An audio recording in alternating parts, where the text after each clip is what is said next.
అయి ఉండొచ్చు. నేనే చెప్పిన కదా, నేను ఫిజికల్ టాస్క్ నేను ఆడతా, not for the cause of damaging my body. ఎందుకంటే నేను ఈ 3 monthsే కాదు, మొత్తం త్రూఅవుట్ జర్నీ అన్న. నేను యాక్టర్గా నేను స్ట్రగుల్ అయితే ముందుకెళ్తున్నప్పుడు ముక్కు మూతి చెయ్యి కాలు ఇరగొట్టుకొని నేను సినిమా డైరెక్షన్ చేసుకుంటా, సినిమా షూట్ని మధ్యలాగా నేను హౌస్కి వచ్చిన. బయటకు వెళ్ళి అరే నాకు ఇంకో 3 నెలలు బెడ్ రెస్ట్ కావాలరా అన్న పొజిషన్ నాకు వెళ్తే నన్ను నమ్ముకున్న టీం అంతా ఏమవుతుంది? సో డెఫినెట్గా నేను నాకు ఇబ్బంది అవుతుంది. అది కూడా ఎందుకంటే ఫస్ట్ యాక్చువల్గా చూస్తే ఫస్ట్ ఉరికినా నేను, కానీ పృథ్వీ గురించి ఆల్రెడీ నాకు తెలుసు కాబట్టి వాడు నన్ను అటాక్ చేసిన విధానం నన్ను ఎంత ఘోరంగా డిఫెండ్ చేసిందంటే కన్నుకు దాకింది, నడుముకు దాకింది, షోల్డర్కి దాకింది. ఆ పెయిన్ స్లోగా తెలుస్తుంది నాకు. సో నేను ఇంకా అటాకింగ్కి వెళ్ళినా అంటే వాళ్ళు ఫస్ట్ టార్గెట్ నన్నే పెట్టుకున్నారు. అది ముందే తెలిసింది, వాళ్ళు నా పండరా ఫస్ట్ అని. సో నాకు తెలిసినప్పుడు నేను వెళ్తే మళ్ళీ ఇంకెక్కువ అటాక్ చేస్తారు. సో నేను ఎక్కువ డ్యామేజ్ చేసుకోదలుచుకోలేదు. నెక్స్ట్ ఇంకా టాస్క్లు ఉంటాయేమో, వాళ్ళు ఇంకోటి ఆ టాస్క్ 2 రోజులు అయితే అని కూడా ఎక్స్పెక్ట్ చేయలేదు నేను. 1 day అవుతుందేమో, అయిన తర్వాత మనకి ఇంకేమైనా ఆప్షన్ ఉంటే చేద్దామని అనుకున్నా. నేను ఫస్ట్ డే డౌట్ గివప్ ఇచ్చిన కాబట్టి బ్యాలెన్సింగ్ టాస్క్ రాగానే ఎస్ ఇదైతే బ్రెయిన్ గేమ్ కాబట్టి హ్యాపీగా ఆడొచ్చు అని నేను ఇమ్మీడియట్లీ దాంట్లో జంప్ అయిన తర్వాత మేము అనుకున్నట్టే నేను గెలిచిన తర్వాత నేను ఇంకా మళ్ళీ ఎక్కడ ఫీల్ అయినా అంటే ఫస్ట్ రౌండ్ వాళ్ళు గెలిచినప్పుడు వాళ్ళు ఒక ఎలిమినేట్ చేసే ఆప్షన్ ఇచ్చారు. సెకండ్ రౌండ్ మనం గెలిచేస్తే ఫస్ట్ పృథ్వీగా తీసేస్తే హ్యాపీగా ఆడుకోవచ్చు. వాడు ఇట్లా మొత్తం ఇట్లా ఒక బుల్లాగా ఎగురుతున్నాడు అందరి మీదకి, వాడిని తీసేయాలనేది మా పాయింట్. అందుకనే మా వాళ్ళందరూ మా పాయింట్, మా గుడ్లు ఎక్కువ రాగానే డ్యాన్స్ చేద్దాం, ఇట్లా ఫుల్ ఎగురుదాం, ఎంజాయ్ చేద్దాం అంటే విన్ అయినాక ఎగురుదాం. ఇప్పుడు ఏమొద్దు, నీకు డ్యాన్స్ చేయాలనిపిస్తే లోపలికెళ్ళి ఎగరండి, వాళ్ళని ఇన్సల్ట్ చేసినట్టు వద్దు, మనం లోపలికెళ్ళి ఎంజాయ్ చేద్దాం, ఇక్కడ ఏం అవసరం లేదు. మనం ఇప్పుడు హై వచ్చినాం కదా, చూద్దాం రేపు మనకి ఏం ఆప్షన్ ఇస్తారో చూద్దామని అనుకున్నాం. మాకు ఆప్షన్ చేయకుండా మళ్ళీ సెకండ్ టైం వాళ్ళకి ఆప్షన్ ఇస్తారు, మళ్ళీ ఫ్లిప్ అయిపోయినా. ఏది నాకు అగెనిస్ట్గానే పోతుంది అన్నీ. సో ఇదన్నీ ఒకదాని మీద ఒకటి ఇంటర్లింక్ అయినాయి. ఇవన్నీ డిఫరెంట్ సిచ్యువేషన్స్లో మేము మాట్లాడిన మాటలన్నీ ఒక దగ్గర క్లబ్ అయింది. సో చూసిన నాకే అమ్మ ఇన్ని మాట్లాడినా నేను అనిపించింది. అంటే అర్థం చేసుకో, ఆ మ్యూజిక్ ఇంపాక్ట్ నేను వేరే సిచ్యువేషన్లో మాట్లాడినా అక్కడ యాడ్ చేయడం వల్ల దాని ఇంపాక్టే మారిపోయింది. ఏమో నేను మాటల వల్ల తీసేసి ఉంటే అయితే 100% అది మాట్లాడకుండా ఉండేవాడిని చెప్తాను. కానీ వాళ్ళు క్లియర్గా చెప్పారు, ఆ టీం వాళ్ళే నా దగ్గరకు వచ్చారు, మేము నిన్ను ఎక్స్పెక్ట్ చేయలేదు నువ్వు బయటకు వస్తావని, మేము ఫిక్స్ అయిపోయినాం నువ్వు టాప్లో ఉంటావు అని చెప్పేసి అని. సో వాళ్ళకి మాట్లాడాల్సిన అవసరం ఉండదు. ఒకవేళ నేను మాట్లాడిన మాటలు అంత హర్టింగ్ వాళ్ళకు ఉంటే బయటకు వచ్చి మళ్ళీ ఎందుకు నాతో మాట్లాడతారు, ఏం జరిగింది ఏమైంది నన్ను క్లియర్ అడిగారు. నేను చెప్పిన నా జిందగీలో నేను చపాతీతో దోశలు తినలేను. నా 3 రోజులు చపాతీ దోశ పప్పు. మీకు తెలియదు కానీ ఎంతమంది నా దగ్గరికి వచ్చారు, నాకు స్టమక్ అప్సెట్ అవుతుంది, నాకు అయితలేదు ఈ ఫుడ్. ఎందుకంటే ఇప్పుడు ఈరోజు పెట్టిన ఫుడ్ రేపటి దాకా తినాల్సి వస్తుంది, దానివల్ల చాలామంది అప్సెట్ అయింది, చెప్పుకోలేదు ఎవరు. సో ఇవన్నీ ఇప్పుడు ఎట్లా అంటే ఆకలి మీద కొన్ని మాటలు మాట్లాడుతూ ఉంటారు. ఆ ఆకలి మాట్లాడించిన మాటలు కొన్ని సరదాగా జనాలందరితో కలిసి మాట్లాడిన మాటలు కొన్ని. సో ఇది ఫోర్గ్రౌండ్ అయిపోయినాయి, అవన్నీ బ్యాక్గ్రౌండ్ అయిపోయినాయి. ఈ ఎఫెక్ట్ అంతా వాటన్నిటికీ ఆడాయి.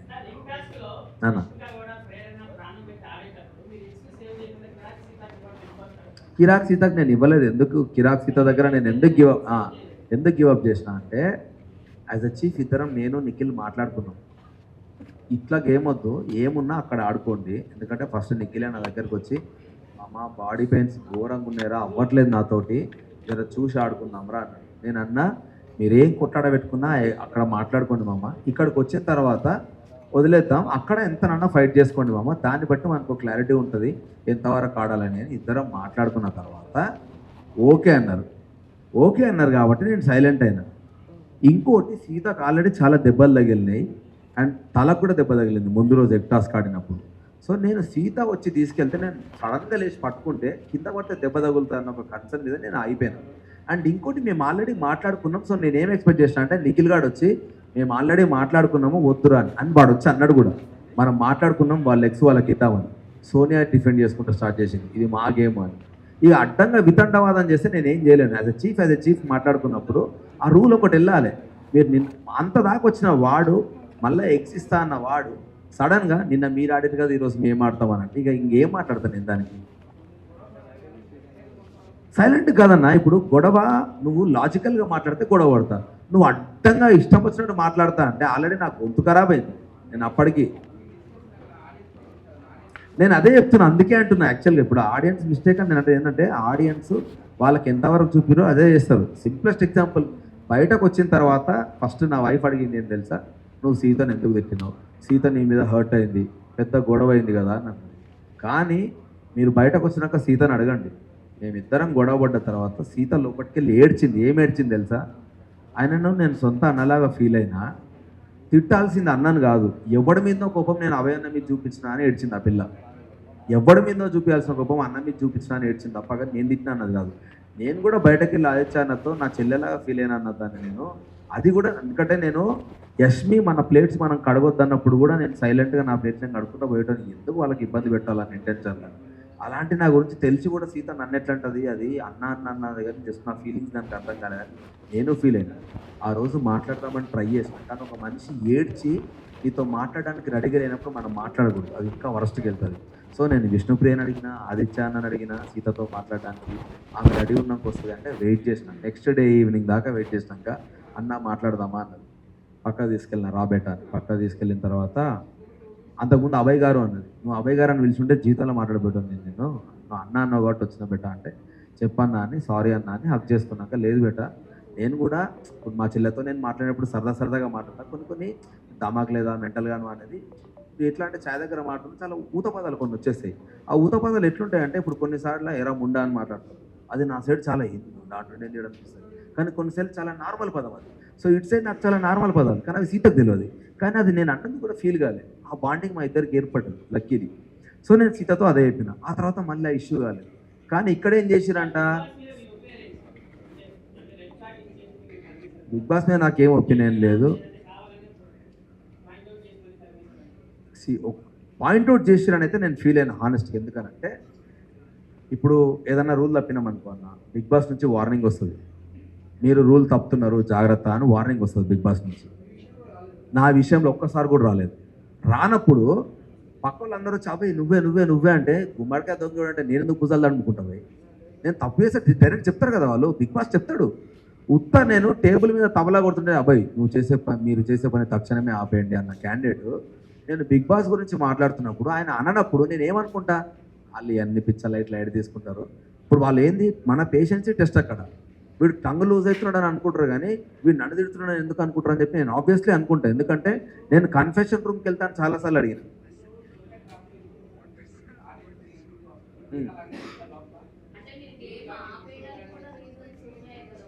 ఏ గేమ్ లేదు, నేను ఆపేయలే.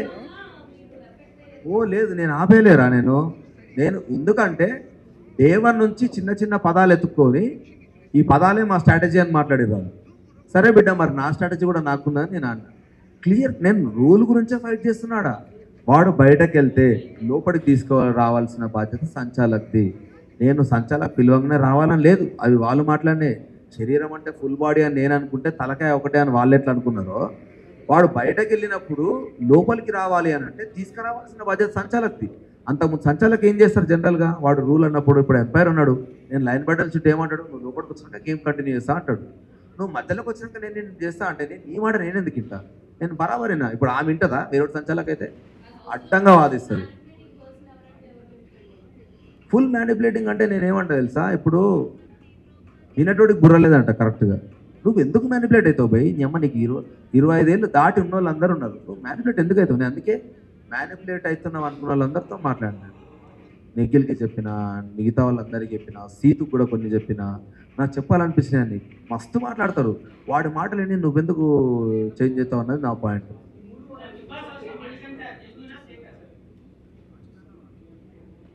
మణికంఠ నిజంగా హౌస్లో మోస్ట్ టిపికల్ పర్సన్, హానెస్ట్గా చెప్తున్నాను నేను. ఎందుకంటే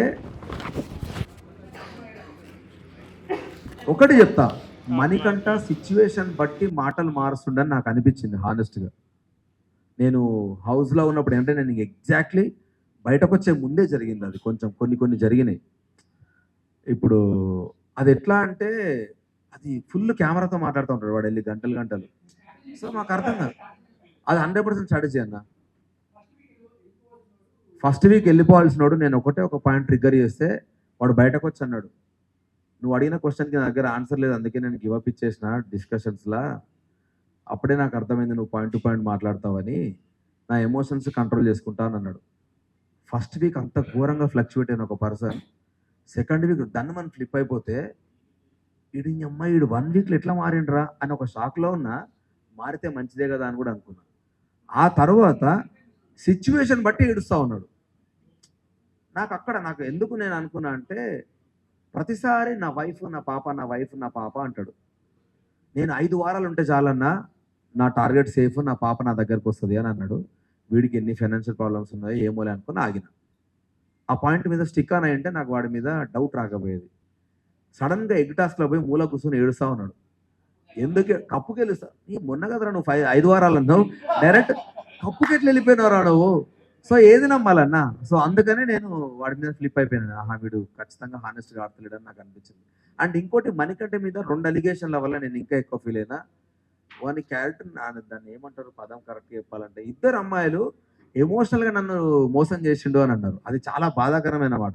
2 అమ్మాయిలు సేమ్ పాయింట్ రైజ్ చేశారు, నువ్వు ఫీలింగ్స్తో ఆడుకొని పాయింట్లు తీస్తున్నావని. సో అది నాకు చాలాసార్లు నాకు కూడా అనిపించింది. ఎస్పెషల్లీ అది దోష అది క్లియర్గా చూపించాడు నాకు సార్. ఆడ ఏం లేదు, ఇటు పుల్ల పెట్టిండు ఇటు పెట్రోల్ వేసిండు. సో అట్లా ఉండడం రాంగ్ అని నాకు అనిపించింది. సో అట్లీస్ట్ నాకు ఇంకొకటే ఒక ఆప్షన్ ఏముండే అంటే, వెళ్ళిపోతున్నప్పుడు వానికి బ్లాక్ రోజ్ ఇచ్చి మనకంట దోష ఉంది చూసిన అట్లాంటి సిచ్యువేషన్ అవాయిడ్ చేయ. ఇంక ఇది ఒకటే నీకు నేను ఇచ్చే సజెషన్ అని బయటకు వచ్చేసిన అంతే. సోనియా స్ట్రాంగ్ అయితే ఆడతలేదు. సోనియా మాటలే ఉన్నాయి, ఆ మాటలే ఉన్నాయి సోనియా. నాకు తెలిసిన సోనియా ఫైటర్, కానీ ఆ ఫైటర్ నాకు ఎక్కడ కనబడలేదు. ఫస్ట్ 2-3 రోజులే కనబడ్డది. ఆ తర్వాత ఆమె ఎందుకు సైలెంట్ అయింది ఏమైంది నాకు అసలు నో ఐడియా.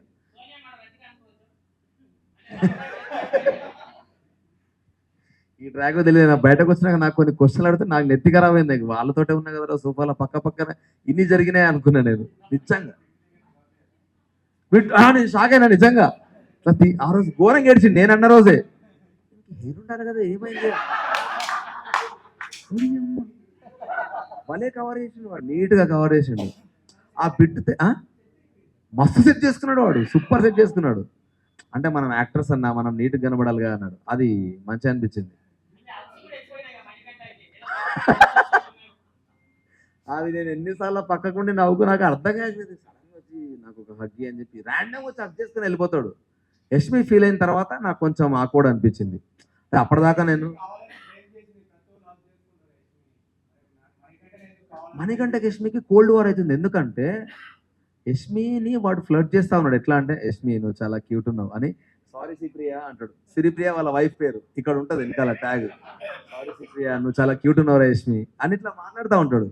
అరే నీకు పెళ్ళైంది కదరా అంటే, పెళ్ళైతే ముందు ఫ్లర్ట్ చేద్దా అంటాడు. ఇది హెల్దీ ఫ్లర్టింగ్ అంటాడు. సో ఇవన్నీ నేను చూసుకుంటూ వచ్చి వీడు ఇంతేలే చిల్ అవుతున్నాడు అని అనుకున్నా. యష్మి కూడా సరదాగా తీసుకుంది. ఎప్పటిదాకా సరదాగా తీసుకుంది, వాళ్ళు జోక్లో మాట్లాడిన మాటలు అనేది సల్లకిలో పాయింట్ తీసి నామినేట్ చేసేసరికి ఫ్లిప్ అయిపోయింది ఆ పిల్ల. సో ఆమె అంటే యష్మి కరెక్ట్ చెప్పాలంటే, గేమ్ని గేమ్ లాగా ఆడుకుంటా నువ్వు ఫ్రెండ్గా నువ్వు ఎవ్వను అన్నగా నువ్వు తప్పు చేస్తే పాయింట్ అవుట్ చేస్తే ఒకే ఒక స్ట్రైట్ ఫార్వర్డ్ క్యాండిడేట్ యష్మి హౌస్లో.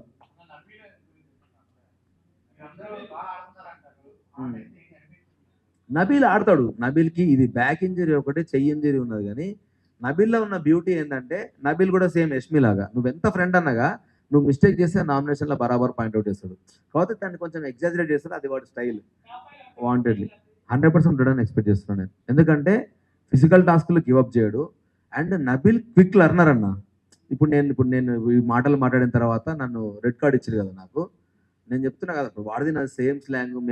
వాడు కూడా చాలాసార్లు నాతో అట్లాంటి మాటలు మాట్లాడాడు. నేను చెప్తున్నా హౌస్ అయిపోయేదాకా వాడు ఆ మాటలు మాట్లాడు. ఎందుకంటే మైండ్లో పెట్టుకుంటే వాడు అస్సలు ఏదైనా నెగిటివ్ అవుతుంది ఒకరికి అని అంటే అది పెట్టుకొని ఆడతాడు. అది ఆబ్వియస్లీ వెరీ కాన్షియస్ ఉంటాడు. అది ఖచ్చితంగా ఒక గేమర్కి ఉండాలి. వాడికి ఉన్నది, వాడు ఉంటాడు టాప్ 5.